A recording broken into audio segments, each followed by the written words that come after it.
초대교회에 믿음과 성령이 충만한 7명의 지도자를 세웠습니다. 그 7명의 지도자 중에 스데반이라고 하는 사람이 있습니다. 오늘 본문은 그 스데반이 순교한 것에 대해서 말씀합니다. 스데반이 사람들에게 하나님 말씀을 전했습니다. 하나님 말씀을 전하자 그들이 어떤 반응을 보였냐면 54절 말씀을 한번 보시죠. 54절에 보면 그들이 이 말을 듣고 마음에 찔려 그를 향하여 이를 갈거니, 스데반이 하나님 말씀을 전하자 사람들이 그 설교를 듣고서 마음이 찔려서 이를 갈았다고 말합니다. 이건 분노했다는 것을 말하죠. 그리고 그들이 어떤 행동을 했냐면 57절 말씀을 보시죠. 57절 말씀 보시면 그들이 큰 소리를 지르며 귀를 막고 일제히 그에게 달려들어. 이들이 스데반이 설교하자 어떻게 했냐면 큰 소리를 지릅니다. 이것은 다른 사람들이 설교를 듣지 못하도록 방해하는 거죠. 그리고 귀를 막았다고 하는 것은 자신들이 설교를 듣지 않으려고 하는 행동입니다. 스데반에게 달려들었다고 하는 것은 그가 설교하지 못하도록 그를 죽이려고 하는 거죠. 이처럼 사람들은 스데반이 설교를 하자 그에게 분노했습니다. 그런데 이 스데반이 설교하기 이전에 사도 베드로도 똑같은 설교를 했습니다. 그런데 그때는 반응이 달랐습니다. 그때는 사람들이 베드로의 설교를 듣고 회개하고 3,000명이 되는 사람들이 세례를 받았습니다. 여러분, 스데반과 베드로는 똑같이 하나님 말씀을 전했습니다. 그런데 스데반의 설교를 들은 사람은 분노합니다. 베드로의 설교를 들은 사람은 회개합니다. 왜 이런 차이가 있을까요? 왜 스데반의 설교를 들은 자는 분노하고 베드로의 설교를 들은 자는 회개했을까요? 혹자는 스데반의 설교를 듣고 분노한 것은 스데반이 그 설교에 문제가 있기 때문이다 라고 말하는 이들이 있습니다. 절대로 그렇지 않습니다. 스데반의 설교는 명설교였고 더군다나 이 베드로의 설교보다 스데반의 설교는 더 탁월했습니다. 그럼에도 불구하고 스데반의 설교와 베드로의 설교를 대하는 사람들의 반응은 달랐습니다. 왜 그렇습니까? 우리에게 가르쳐 주는 것이 있는 거죠. 그것은 하나님 말씀을 받아들이는 사람도 있고 거부하는 사람도 있다는 것을 말씀하는 거죠. 여러분, 하나님 말씀은 능력 있는 진리의 말씀입니다. 그 능력 있는 진리의 말씀이지만 모든 사람들이 다 하나님 말씀을 받아들이진 않습니다. 하나님 말씀을 거부하는 사람도 있습니다. 여러분, 예수님이 오셔서 하나님 말씀을 전했습니다. 얼마나 진리의 말씀입니까? 꿀 같은 말씀인데 모든 사람들이 그 예수님의 말씀을 다 받아들이지 않았습니다. 그 말씀을 들은 사람들 중에 그 말씀을 거부하는 사람들도 있었습니다. 바리새인 같은 사람, 그런 사람들은 하나님 말씀을 전할 때 거부했습니다. 그리고 하나님 말씀을 거부한 그들이 예수님을 십자가에 못 박아 죽게 했습니다. 여러분, 모든 사람들이 다 하나님 말씀을 들을 때 그 말씀을 내게 주신 말씀으로 받아들이지 않습니다. 거부하는 사람도 있는 거죠. 예수님은 이것을 씨 뿌리는 비유를 통해 알려주셨습니다. 어떤 농부가 씨를 뿌렸는데요, 길가에 뿌리고 돌밭에 뿌리고 가시떨기 좋은 밭에 뿌렸습니다. 그런데 가시떨기에 씨를 뿌렸는데 길가에 씨를 뿌렸는데 길가는 딱딱하거든요. 씨가 들어가질 않습니다. 돌밭에 뿌렸는데 씨가 들어갔는데 싹이 조금 났다가 태양에 말라 죽어버리고 맙니다. 가시떨기에 씨를 뿌렸는데 그 가시의 기운이 씨를 막아서 열매를 맺지 못합니다. 좋은 밭에 뿌렸더니 30배, 60배, 100배의 열매를 맺었습니다. 여러분, 농부가 이렇게 씨를 뿌렸는데 길가와 같은 곳, 돌밭과 가시떨기가 있습니다. 거기 씨를 받아들이지 않습니다. 좋은 밭은 씨를 받아들이는 거죠. 이 비유에서 씨는 하나님 말씀을 말합니다. 씨를 뿌렸다고 하는 것은 하나님 말씀을 전했다는 걸 말하죠. 밭은 우리의 마음을 말합니다. 하나님 말씀을 전해도 길가와 같이 돌밭과 같이 가시떨기와 같이 하나님 말씀을 거부하는 사람이 있습니다. 그러나 옥토의 같은 마음으로 하나님 말씀을 받아들이는 사람도 있습니다. 여러분, 하나님 말씀을 받아들이거나 거부하거나 그건 우리의 자유입니다. 그런데 그것에 대한 결과는 우리 자신이 감당해야 되는 거죠. 여러분, 씨를 뿌릴 때 그 씨를 받아들인 밭은 열매를 맺었습니다. 마찬가지로 하나님 말씀을 받아들이면 그에게는 은혜가 임합니다. 그러나 반대로 씨를 뿌릴 때 그 씨를 거부한 땅은 열매를 맺지 못했습니다. 마찬가지로 하나님의 말씀을 받아들이지 않으면 우리에겐 은혜가 없는 거지요. 여러분, 말씀을 받아들이든지 받아들이지 않든지 그건 내 자유입니다. 그러나 그것에 대한 결과는 내가 감당해야 되는 거죠. 우리는 어떤 마음을 가져야 합니까? 옥토와 같은 마음을 가져야 되죠. 그래서 하나님의 말씀이 주어지면 내게 주신 말씀으로 아멘으로 받고 그로 인해서 귀한 은혜가 우리에게 임하기를 진심으로 소망합니다. 이렇게 스데반이 하나님의 말씀을 전하자 사람들은 분노했습니다. 그래서 스데반을 죽이려고 합니다. 돌을 들어요. 스데반을 죽이려고 합니다. 그런 상황에서 스데반은 어떤 행동을 했습니까? 자신을 죽이려고 하는 달려드는 사람들, 그 수많은 사람들 앞에서 스데반의 행동은 무엇입니까? 스데반은 자신을 죽이려고 하는 그 상황에서 주님을 바라봅니다. 55절 말씀을 한번 보시죠. 55절 말씀 보시면 스데반이 성령 충만하여 하늘을 우러러 주목하여 하나님의 영광과 및 예수께서 하나님 우편에 서신 것을 보고, 여러분 지금 스데반은 어떤 상황에 있습니까? 지금 죽을 위기의 상황에 있습니다. 정말 위급한 상황에 있어요. 그런 위급한 상황에 있지만 스데반은 그런 상황에 전혀 신경 쓰지 않습니다. 스데반은 눈을 들어서 사람들을 바라보지 않고 주님을 바라보고 주님께 집중합니다. 특히 오늘 말씀에 스데반이 주목하여 주님을 바라봤다고 했는데 이것은 주님만을 집중해서 보았다는 것을 말씀하는 거죠. 여러분, 우리도 살아가면서 위기를 당할 때가 있습니다. 정말 죽을 것만 같은 어려움을 당할 때가 있습니다. 그럴 때 많은 사람들은 그 상황을 바라보죠. 그러면 더욱더 좌절하고 절망하고 두려워하게 됩니다. 무엇을 바라봐야 합니까? 하늘을 바라봐야 되죠. 주님을 바라봐야 합니다. 그리고 인간을 헬라어로 안드로포스라고 합니다. 근데 이 안드로포스에는 인간이란 뜻 외에 위를 바라보는 자라고 하는 뜻도 포함되어 있습니다. 무엇을 말합니까? 진정한 인간이란 위를 바라보는 자, 주님을 바라보는 자, 그런 자가 진정한 인간이라는 것을 말하는 거죠. 여러분, 어떤 상황에 있다 할지라도 상황 바라보지 말고 위에 계신 주님, 그 주님 바라보기를 진심으로 소망합니다. 근데 이 스데반이 눈을 들어서 주님을 바라봤는데 그 주님이 어떻게 계셨냐면 하나님 우편에 서 계셨다라고 말합니다. 여러분, 주님이 하나님 우편에 서셔서 스데반을 지금 바라보고 있는 거예요. 스데반이 그것을 보았습니다. 그래서 스데반이 그 모습을 보고 너무나 흥분했습니다. 그래서 큰 소리로 외칩니다. 하나님 우편에 예수님이 서 계셔서 나를 바라본다 라고 크게 외칩니다. 56절 말씀을 한번 보시죠. 말하되 보라 하늘이 열리고 인자가 하나님 우편에 서신 것을 보노라. 스데반이 자신을 죽이려고 하는 사람들, 그 사람 바라보지 않고 주님 바라봤는데 주님이 어떻게 하고 계시냐면 일어서서 자신을 바라보고 있는 거예요. 너무나 감격했습니다. 그래서 큰 소리로 예수님이 나를 바라보고 있다. 하나님 우편에 서서 나를 바라보고 있다라고 큰 소리로 외쳤습니다. 여러분, 스데반은 지금 예수님이 하나님 우편에 서신 것을 바라봤습니다. 여러분, 성경에 보면 성경은 주님은 하나님 우편에 앉아 계시다라고 말합니다. 성경은 다 그렇게 기록하고 있어요. 우리가 사도신경도 하는데 사도신경도 그렇잖아요. 예수님이 하나님 우편에 앉아 계시다라고 고백합니다. 그런데 스데반이 본 주님은 지금 어떻게 하고 계십니까? 하나님 우편에 앉아 계시는 것이 아니라 서 계십니다. 왜 예수님께서는 스데반에게 하나님 우편에 서 계시는 모습을 보였을까요? 그것은 주님께서 스데반을 격려하고 응원하기 위해서 그렇습니다. 여러분, 우리가 누군가를 열렬히 응원하면 어떻게 합니까? 앉아서 응원하지 않아요. 서서 응원합니다. 우리 2002년 월드컵이 우리나라에서 열렸는데요. 그때 경기할 때 온 민족이, 온 백성이 어떻게 했습니까? 다 일어서서 대한민국을 외치면서 그 선수들을 격려하고 응원했습니다. 그로 인해서 대한민국이 4강까지 가는 쾌거를 이루었습니다. 여러분, 마찬가지로 지금 주님도 스데반이 지금 고난을 당하고 있어요.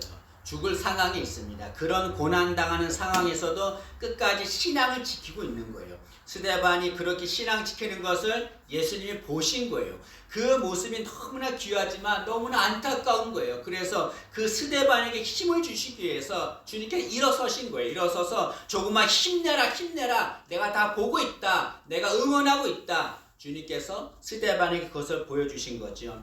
주님은 스데반에게 크게 격려하며 외쳤을 것입니다. 스데반아, 지금 힘들고 어렵지만 조금만 힘내라. 걱정하지 마. 내가 다 보고 있다. 염려하지 마. 내가 너를 받아줄 거야 라고 응원하고 격려하고 계셨을 것입니다.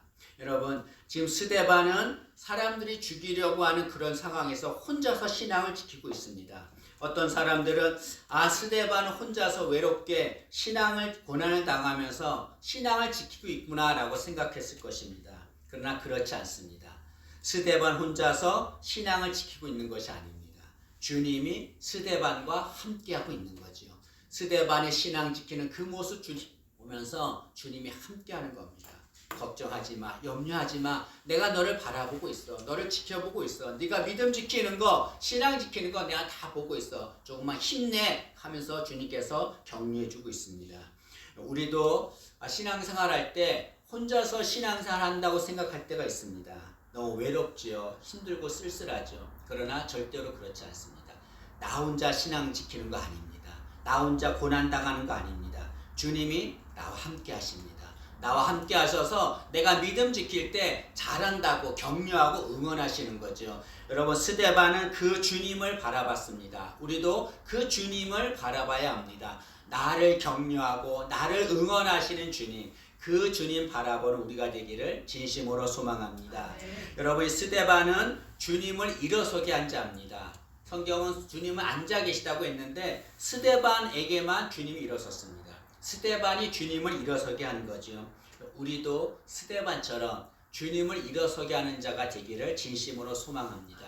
놀라운 거는 우리가 살아가면서 믿음 지킬 때 그리고 이래서 주님을 일어서게 할 때 나중에 우리가 주님 앞에 갈 겁니다. 주님 앞에 갈 때 주님이 일어서서 우리를 맞이할 것입니다. 그날을 소망하면서 주님을 일어서게 하는 그런 믿음의 사람 되기를 진심으로 소망합니다. 여러분, 스데반은 주님이 자신을 보고 있다는 것은 너무나 감격했습니다. 그러자 주님이 자신의 영혼을 받아줄 거라고 하는 확실이 생겼죠. 그래서 스데반은 주님께 자신의 영혼을 맡깁니다. 59절 말씀 한번 보시죠. 59절 보면 그들이 돌로 스데반을 치니 스데반이 부르짖어 이르되 주 예수여 내 영혼을 받으시옵소서 하고 스데반이 주님께 자신의 영혼을 맡깁니다. 여러분, 주님께서 스데반을 바라보고 응원하고 있는 거예요. 그리고 내가 너의 영혼을 받아줄 거야 라고 응원하고 있습니다. 스데반은 거기에 감격해서 자신의 영혼을 주님께 맡깁니다. 그리고 스데반은 당당하게 돌에 맞아 순교합니다. 그 스데반의 순교는 기독교 역사에서 처음으로 순교한 자로 기록되어 있습니다.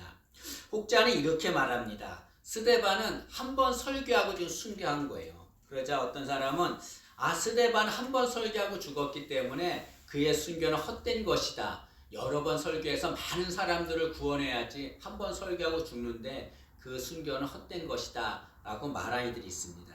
그러나 절대로 그렇지 않습니다.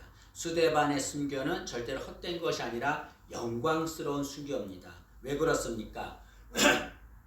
두 가지 이유 때문에 그렇습니다. 첫째로 스데반의 순교가 영광스러운 순교인 것은 이 스데반의 순교로 사울이라고 하는 사람이 복음 전도자가 되었기 때문에 그렇습니다. 여러분, 스데반이 순교할 때 그곳에 누가 있었냐면 사울이라고 하는 사람이 있었습니다. 58절 말씀을 한번 보시죠. 58절 보시면 성 밖으로 내치고 돌로 칠세 증인들이 옷을 벗어 사울이라 하는 청년의 발 앞에 두니라. 여기 스데반이 순교할 때 그곳에 사울이 있었습니다. 이것은 사울도 스데반을 죽이는데 가담했다는 것을 말하는 거죠.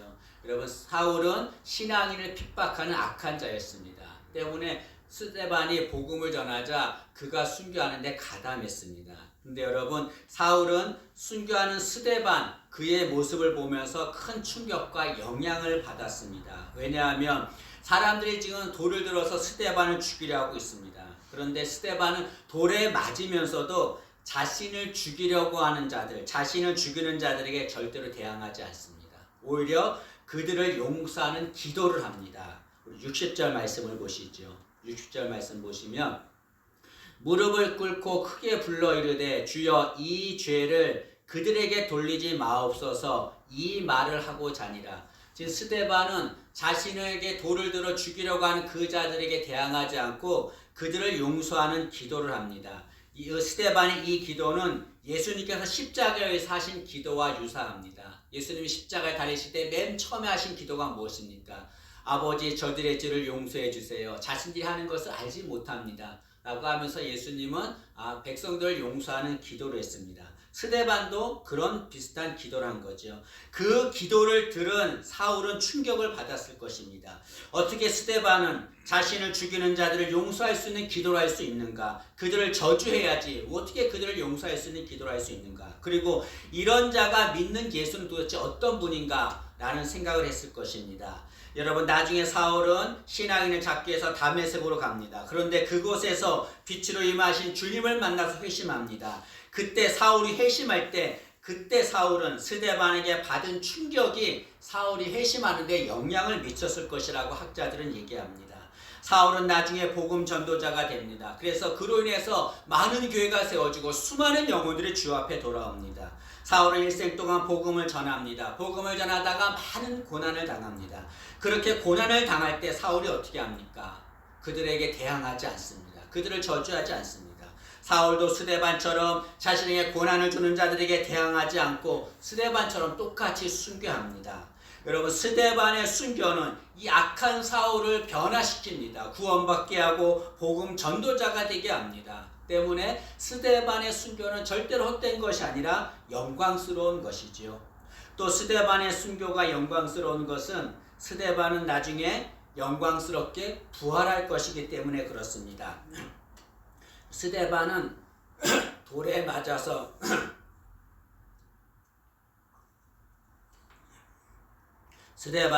맞아서 죽습니다. 그런데 본문은 스데반이 죽었다라고 말하지 않고 잔다라고 말합니다. 60절 끝절을 보시죠. 60절 하반절 보시면 이 말을 하고 자니라라고 말합니다. 여러분, 잠을 잔다는 것은 무슨 말입니까? 흔들어 깨우면 일어난다는 것을 말합니다. 스데반이 죽었지만 그가 잠을 잔다라고 하는 것은 주님께서 그를 다시 깨워서 부활시킬 것을 말씀하는 겁니다. 여러분, 사람들이 스데반에게 돌을 던져서 죽였습니다. 그러나 사람들은 그가 죽었다고 생각했지만 아닙니다. 주님은 그 스데반을 다시 부활시킬 것입니다. 여러분, 스데반은 돌에 맞아 상처투성인 모습으로 죽었습니다. 정말 흉측한 모습이겠지요. 그러나 그가 부활할 때는 그 상처투성인 모습이 아니라 영광스러운 모습으로 부활할 것입니다. 여러분, 스데반은 나중에 영광스러운 모습으로 부활할 것이기 때문에 그의 순교는 절대로 헛된 것이 아닙니다. 그의 순교는 영광스러운 것입니다. 여러분, 스데반의 이름의 뜻이 무엇이냐면 면류관입니다. 이것은 주님께서 스데반에게 그 이름처럼 그에게 면류관을 줄 것을 말씀하는 겁니다. 여러분, 주님은 순교하는 자에게 면류관을 씌워주십니다. 이런 얘기가 있습니다. 로마가 신앙인들을 죽이려고 그들을 붙잡습니다. 그리고 그들을 다 나무에 매다합니다. 한 명씩 처형을 하는 거예요. 근데 그 모습을 사람들이 다 보게 합니다. 본보기로 삼는 거죠. 너희들도 예수 믿으면 이렇게 죽는다는 것을 보여주기 위해서 사람들이 그 신앙인들이 처형하는 걸 다 보게 합니다. 로마 병사가 신앙인을 한 명씩 죽입니다. 그런데 그 모습을 바라보는 사람들 중에서 한 사람이 놀라운 환상을 봅니다. 그것이 뭐냐면 병사가 신앙인을 죽이면 천사가 와서 그 죽은 신앙인의 영혼에 면류관을 씌워주는 거예요. 그 모습은 너무나 경이로운 거였습니다. 그런데 그런 환상을 보고 있는데 병사가 신앙인을 계속 죽이려고 하자 한 신앙인이 자신이 죽는 것이 두려웠습니다. 그래서 그 병사에게 나는 예수 믿지 않겠습니다. 이제 앞으로 예수 믿지 않겠습니다. 신앙 포기하겠습니다. 라고 하면서 그 막대기에서 내려와서 나무에서 내려와서 삽니다. 그러자 그 모습을 보자 그 환상을 본 사람이 손을 들고 말합니다. 내가 예수님을 믿습니다. 내가 예수님을 믿고 내가 예수님을 따르겠습니다. 라고 말합니다. 그 사람이 대신 그 나무에 달려서 죽임을 당하죠. 천사가 그 사람의 영혼에게 면류관을 씌워줬을 것입니다. 여러분, 이처럼 순교하는 자에게 주님은 면류관을 씌워주십니다. 여러분, 우리도 순교하는 자가 되어서 면류관을 받아야 합니다. 그런데 많은 사람들은, 많은 신앙인들은 순교하는 것을 두려워합니다. 왜냐하면 순교는 무엇이냐면 주님을 위해 죽는 것이다 라고만 생각하기 때문에 그렇습니다. 여러분, 그렇지 않습니다. 끝까지 신앙을 지키면서 주님을 믿는 것, 그것도 순교인 거죠. 왜 그렇습니까? 여러분, 끝까지 믿음 지키며 사는 것이 얼마나 어렵습니까? 이 세상에서, 이 유혹 많은 세상에서 끝까지 주님 한 분 바라보면서 믿음 지키며 사는 거 얼마나 어렵습니까? 그렇게 믿음 지키며 끝까지 주님을 따르는 것, 그것이 순교입니다. 그런 자에게 주님이 면류관을 주시는 거죠. 여러분, 우리 다짐합시다. 일생 동안 주님만을 섬기며 따르겠습니다. 주님만을 바라보며 살아가겠습니다. 스데반이 주님을 바라보며 산 것처럼 저도 주님만을 바라보겠습니다. 그렇게 결단한 우리 되길 원합니다. 그리고 끝까지 믿음 지키며 살기를 바랍니다. 그런 자에게 주님은 면류관을 주시는 거죠. 일생 동안 신앙 지켜서 주님 주시는 면류관 받기를 진심으로 소망합니다. 말씀을 마치겠습니다. 여러분, 스데반은 자신을 격려하고 응원하는 주님을 바라봤습니다. 자신을 죽이려는 사람들을 바라보지 않았습니다. 주님을 바라보자 그는 담대하게 순교할 수 있었습니다. 여러분, 우리도 우리를 격려하고 응원하시는 주님이 계십니다. 눈을 들어서 그 주님 바라보기를 바랍니다. 그 주님 바라보면 우리도 스데반처럼 믿음과 신앙을 지키며 살아갈 수 있습니다. 나를 응원하시는 주님이 계십니다. 잘하고 있어, 잘하고 있어, 내가 너 함께한다, 내가 믿음 지키는 거 다 본다 라고 하면서 우리를 격려하고 응원하시는 주님이 계십니다. 일어서서 우리를 응원하시는 주님, 그 주님 바라보고 끝까지 믿음 지키며 사는 우리 모두가 되기를 진심으로 소망합니다.